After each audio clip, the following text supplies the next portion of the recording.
15 vjet më parë, këtu në këtë godinë ishte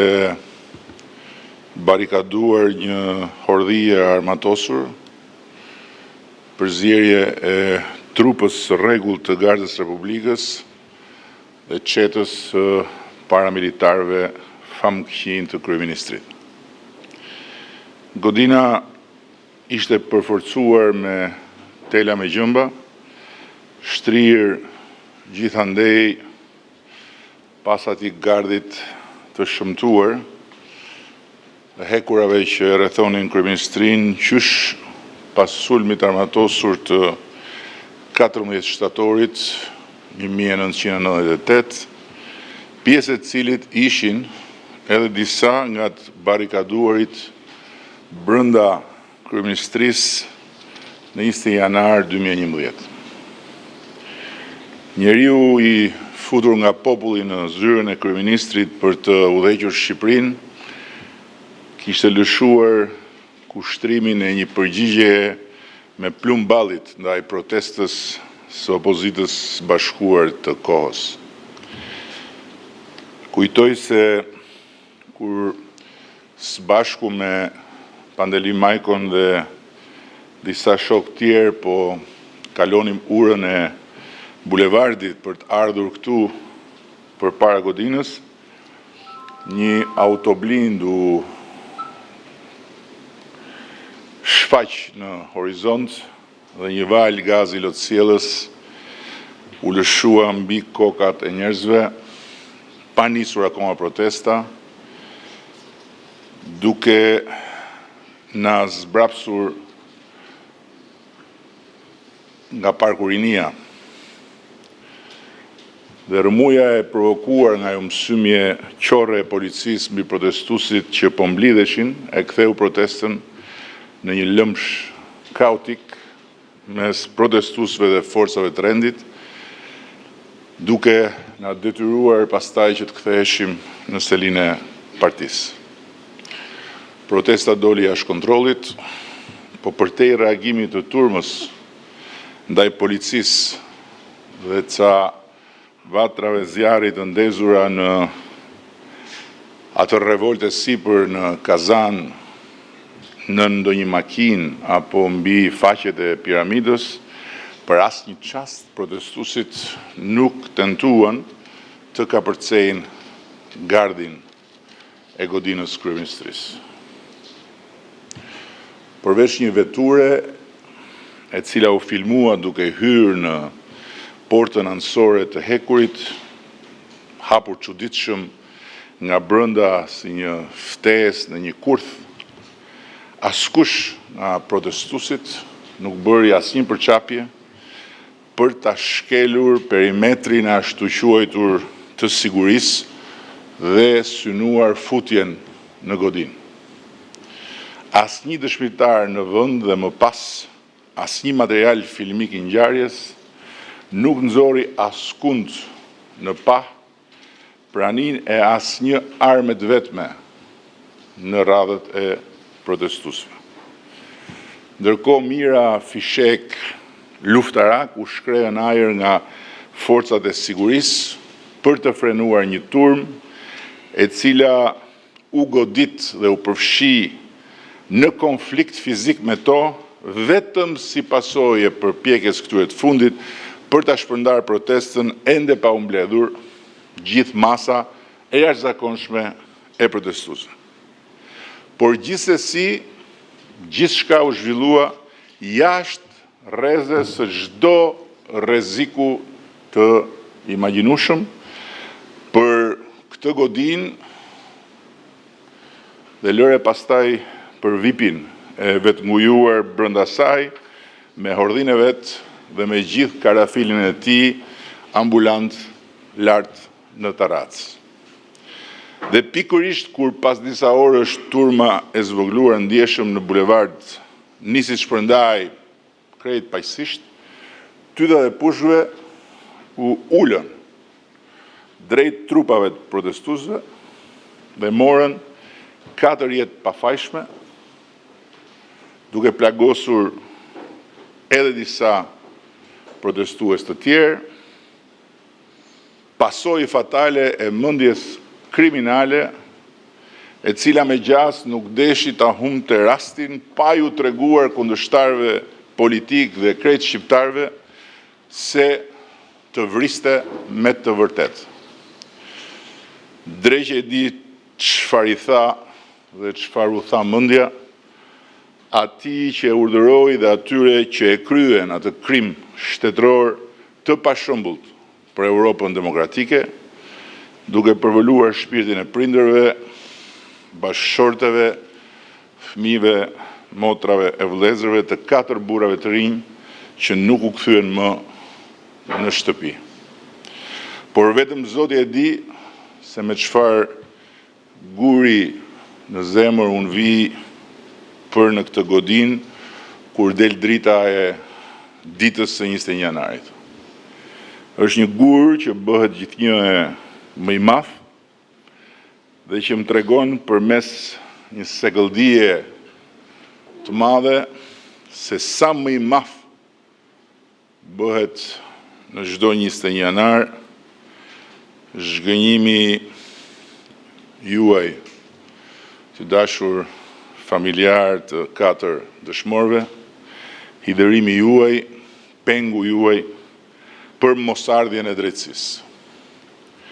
15 vjet pa drejtësi për 20 janarin janë 15 vjetët e një padrejtësie të madhe, jo thjesht për disa, por mbi Shqipërinë dhe mbi popullin shqiptar. Ndërsa për ju familjarët e dëshmorëve të 21 janarit, 15 vjetët e këtij boshllëku të pangushlueshëm janë sa një jetë e tërë e jetuar në ankth, dëshpërim dhe poshtërim. Atyre ndër ju që ishin gjyshër,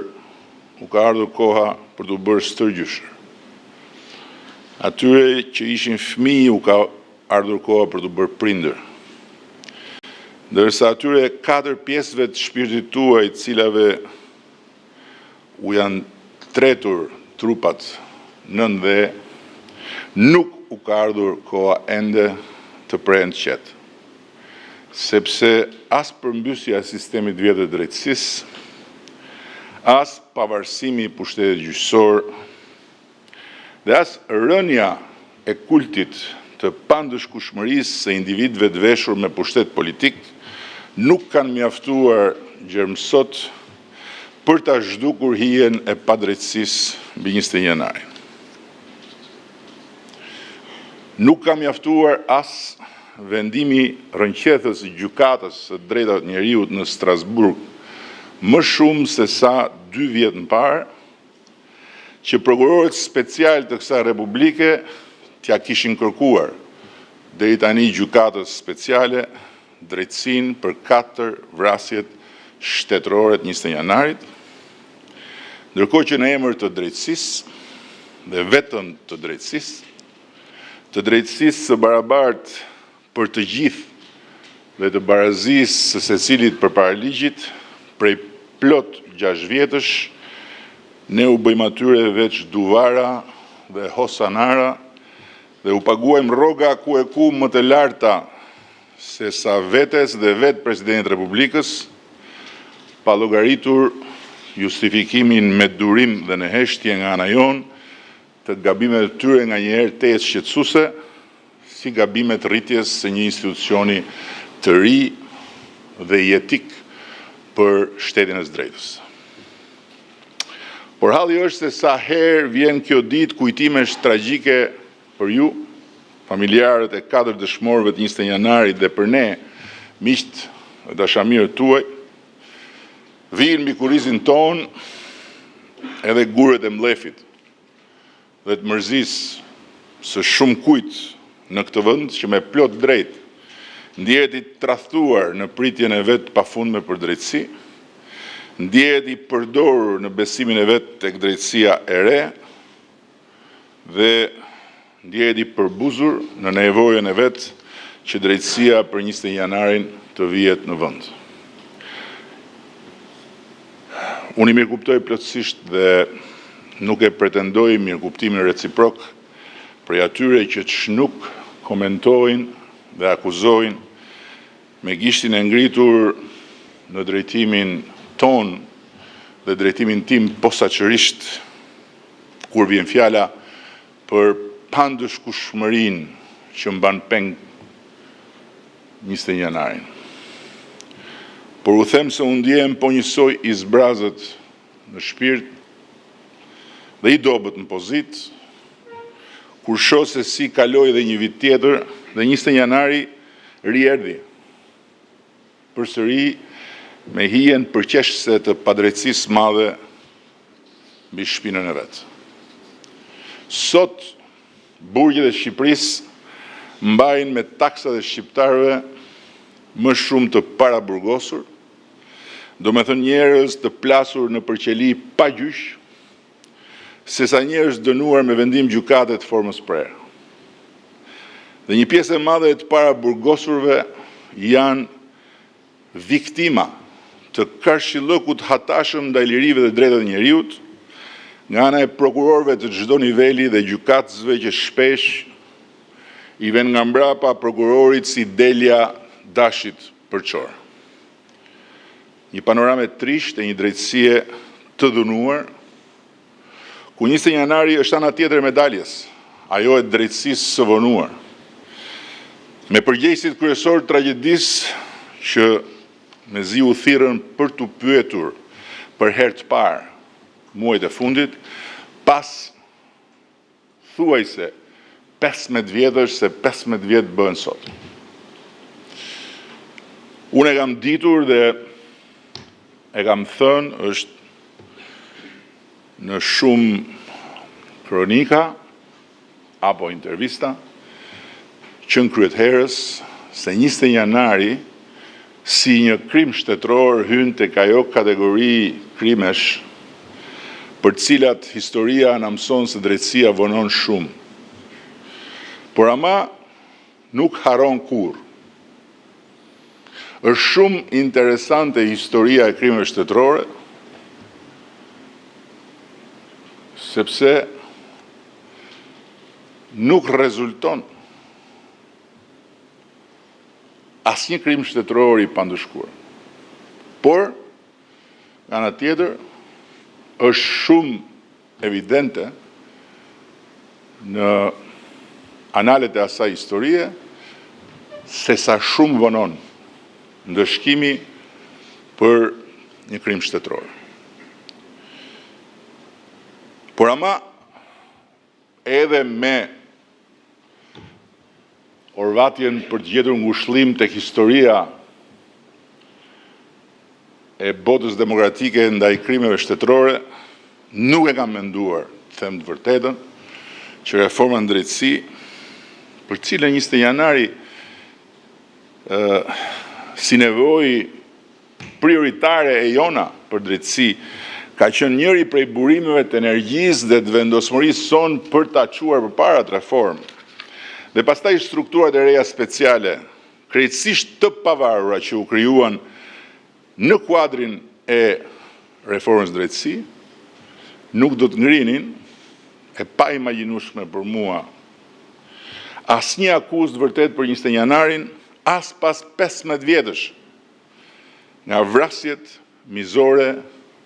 në bulevardin kryesor të Shqipërisë. Fatkeqësisht, për vite me radhë, edhe vetë SPAK-u bëri sikur kjo çështje nuk ekziston. Pavarësisht se bëhet fjalë për krye çështjen mes çështjeve të lidhura me abuzimet dhe pushtetit politik në Shqipëri, të cilat SPAK-u merret drejt për drejt. Ndërkohë që kur i është dashur, ka hetuar dhe ka ngritur akuza pa humbur asnjë vit për çështjet hapura edhe me një letër anonime, apo ka konsumuar kohë dhe energji me vite, duke mbajtur peng punë me interes shtetëror dhe punonjës shtetit, me çështje të cilat janë aq të sforcuara sa mund të shkruen romane satirike, jo vendime gjyqësore të formës prerë. Fajësie.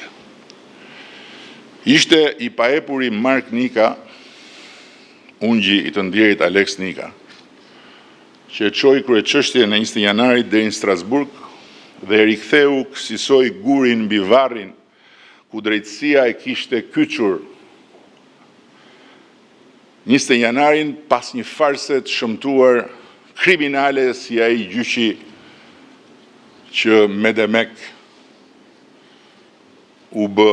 lidhur me vrasjet. Vetëm ashtu dhe vetëm fal këmbguljes së familjeve të viktimave përmes Markut, dosja e krimit më të egër të historisë së demokracisë shqiptare u rivendos me detyrim përcaktim në tryezën e Spakut, ku Marku dorëzoi dhe një material autentik zërash të regjistruar në vendngjarje nga kanalet e komunikimit të forcave të sigurisë, të cilin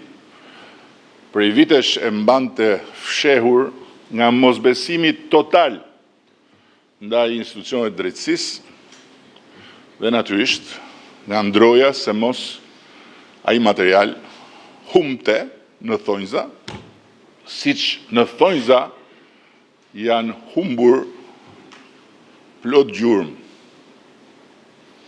Po ndërkohë 20 janari ka një specifik. Ndërkohë që gjurmë të shumta janë humbur, ujku është krejtësisht i dukshëm në sytë të gjithëve. Gjykata e Strasburgut i nënvizoi shumë qartë si shkelje të konventës europiane, qoftë përdorimin e pajustifikuar të forcës vdekjeprurse, qoftë mungesën e bazës legjitime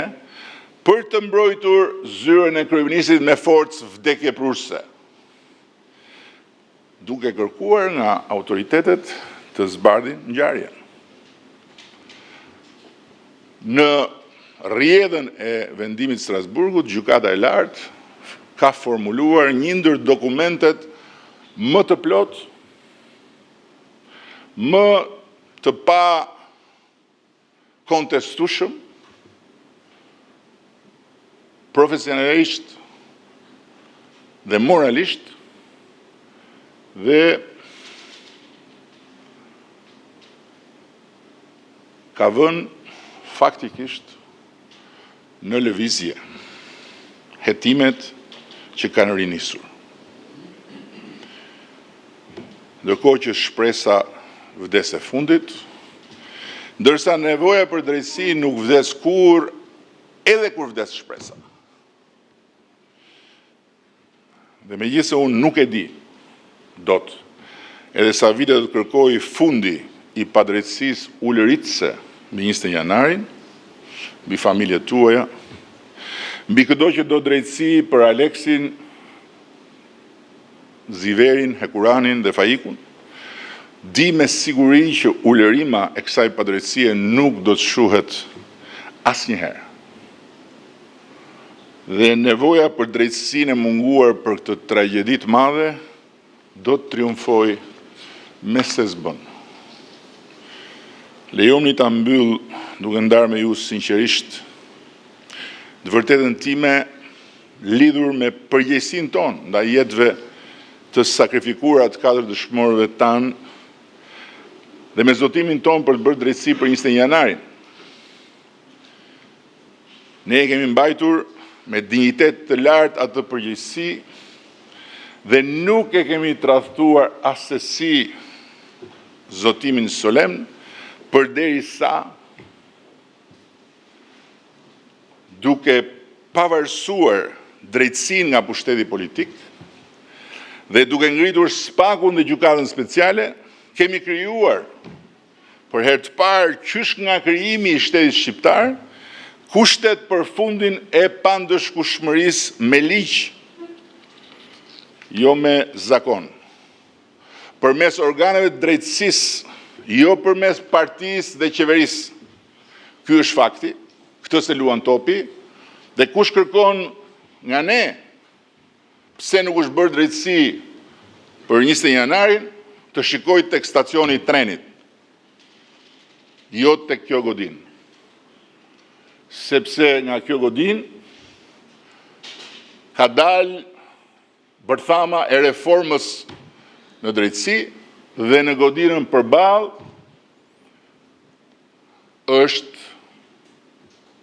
qelur ajo bërtham dhe në godinën e parlamentit është bekuar ajo farë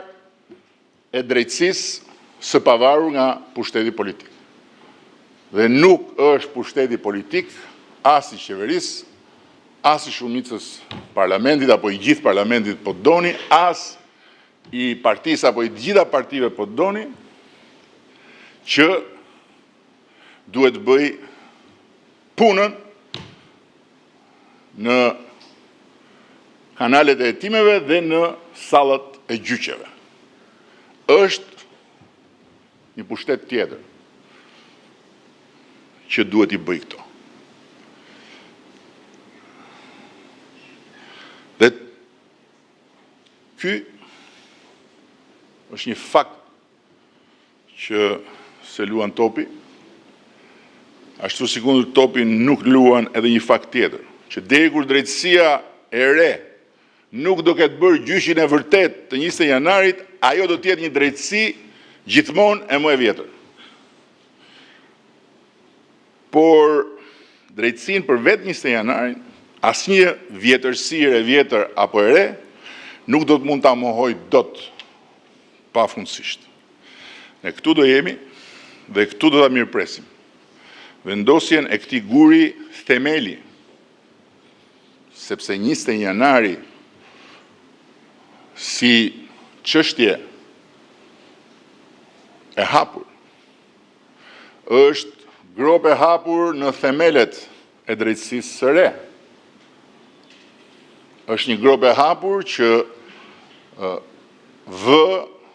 në dyshim të fortë moralin e drejtësisë së re. Ashtu si kundër, drejtësia për 20 janarin është themel moral për drejtësinë e re dhe për shtetin shqiptar të së drejtës. Të tjerat, përpara 20 janarit, siç e tha Marku kur po pinim kafen së bashku dhe po e shtoj në fund fjalimit, janë si hetimet dhe gjyqi i kafeve të Nexhmijes. Shumë faleminderit.